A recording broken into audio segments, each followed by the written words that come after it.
माझ्या शेतकऱ्यांना न्याय देण्यासाठी, लाडक्या बहिणींना न्याय देण्यासाठी, अनेक लोकांना न्याय देण्यासाठी जे निर्णय घेतले आणि ते निर्णय घेतले त्यामुळेच या ठिकाणी हे चित्र आहे.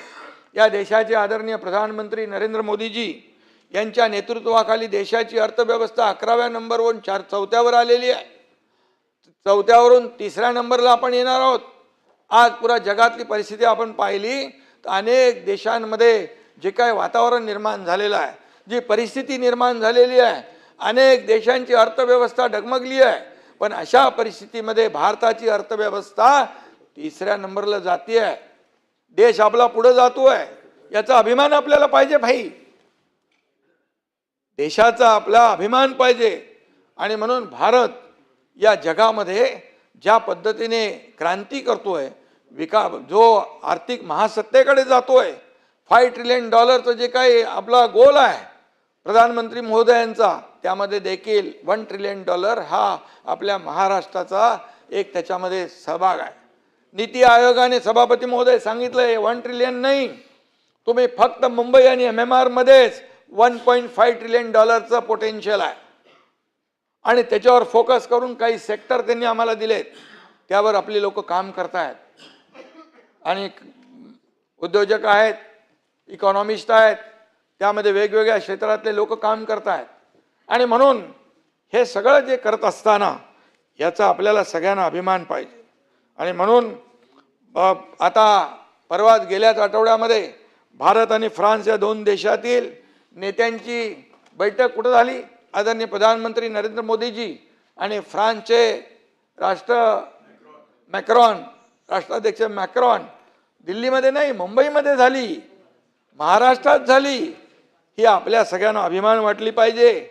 आपल्याला अभिमान वाटला पाहिजे की त्याच्या अगोदर देखील मला वाटतं युकेचे पंतप्रधान आले होते, यावेळेस देखील अनेक करार झाले, मुंबईमध्ये करार होत आहे. याचा अभिमान आपल्याला पाहिजे भाई. मुंबई, महाराष्ट्र, याचा अभिमान पाहिजे. का घडतंय? फ्रान्सचे आपले प्रधानमंत्री फ्रान्सच्या अध्यक्षांना मुंबईत भेटतात, मुंबईत करारनामे होत आहे. पहिल्यांदा घडतंय, हे पहिल्यांदा होत आहे. आणि म्हणून मी आपल्याला सांगतो याच्यामध्ये देखील काही अर्थ असेल ना. आणि म्हणजे महाराष्ट्राला प्राधान्य देण्याचं काम केंद्र सरकार देखील करतंय, हे देखील मी मुद्दाम या ठिकाणी नम्रपणे नमूद करतोय. मुंबई तोडणार हे फेक नरेटिव्ह विरोधक नेहमी पसरवत होते, पण यावेळेस काय ते झालं नाही. मुंबई पण हातून गेली, कारण मुंबईमध्ये देखील महायुती सरकारने 3.5 वर्षात जे काम केलंय त्याची पोचपावती मुंबई महापालिकेच्या निवडणुकीमध्ये देखील लोकांनी दिली, जनतेने दिली. आणि म्हणून आज या ठिकाणी परिवर्तन होत आहे. त्या मुंबईबद्दल काय बोलणं, मी जेव्हा मुख्यमंत्री झालो तेव्हा पहिलं तर मुंबईचं जे खड्डेमुक्त मुंबई करण्याचा संकल्प केला, मुंबईचं पूर्ण कॉन्क्रिटायझेशन झालं पाहिजे 2 फेजमध्ये, तो निर्णय घेतला, काम सुरू झालं. एवढ्या सभापती महोदय 20-25 वर्षामध्ये साधे सिवरेज ट्रीटमेंट प्लॅन्ट नव्हते.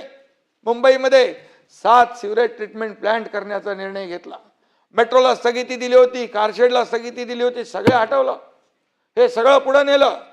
हे म्हणून मी मगाशी म्हणालो की हे प्रगती सरकार नाही, प्रगती सरकार आहे. आणि म्हणून हे सगळे स्पीड ब्रेकर उकडून टाकले, सगळे अडथळे दूर केले. आणि म्हणून मुंबईसारखी, मुंबई ही देशाची आर्थिक राजधानी आहे. मुंबईचा महाराष्ट्राला अभिमान आहे. आणि म्हणून मुंबई तोडणार यांना एक चांगलं उत्तर मुंबईकरांनी या निवडणुकीमध्ये दिलेलं आहे. आणि प्रधानमंत्री काय करतायत? मुंबईला जगाशी जोडण्याचा प्रयत्न करतायत. आणि म्हणून केंद्र सरकार आणि राज्य सरकार या मुंबईचं महत्त्व जे आहे हे अधोरेखित करण्याचा प्रयत्न जगभरातले लोक इथं आणून करतायत. G20चं समिट पण इकडे मुंबईत झालं, कधी झालं नव्हतं. वेव्स पण एक जो इंटरनॅशनल कार्यक्रम झाला जागतिक पातळीचा, तो मुंबईत झाला. आणि म्हणून ह्या सगळ्या गोष्टी ज्या सांगण्याचा उद्देश एवढा आहे की मुंबईमध्ये जे पोटेन्शियल आहे, मुंबईमध्ये जगातले लोक येतात. आणि म्हणून मुंबईला जे काही अपेक्षित मुंबईचा विकास आहे तो आपण करतोय.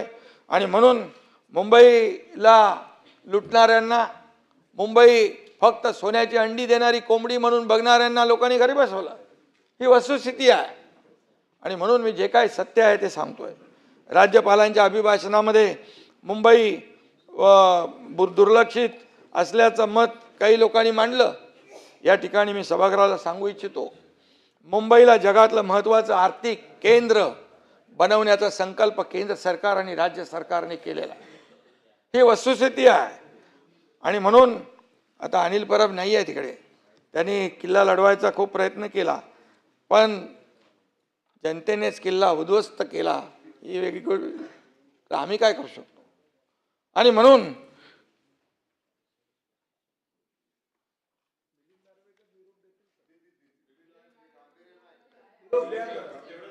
आणि सभापती महोदय, जो मारतो जनतेच्या तिजोरीवर डल्ला, जो मारतो जनतेच्या तिजोरीवर डल्ला, जनताच करते उद्ध्वस्त त्यांचा किल्ला.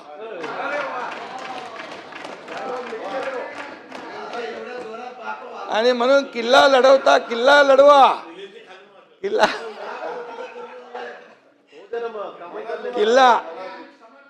आणि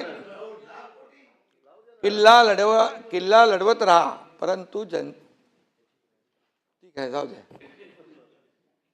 भाई जगताप, तुम्ही देखील भाषण जोरात केलं, मी ते बघितलं तुमचं. पण आधीची भाषणं ऐकायचो, सगळे ऐकायचे शांतपणे, एकदम बरं वाटायचं. तुम्ही पण थोडे बिघडलेले दिसताय.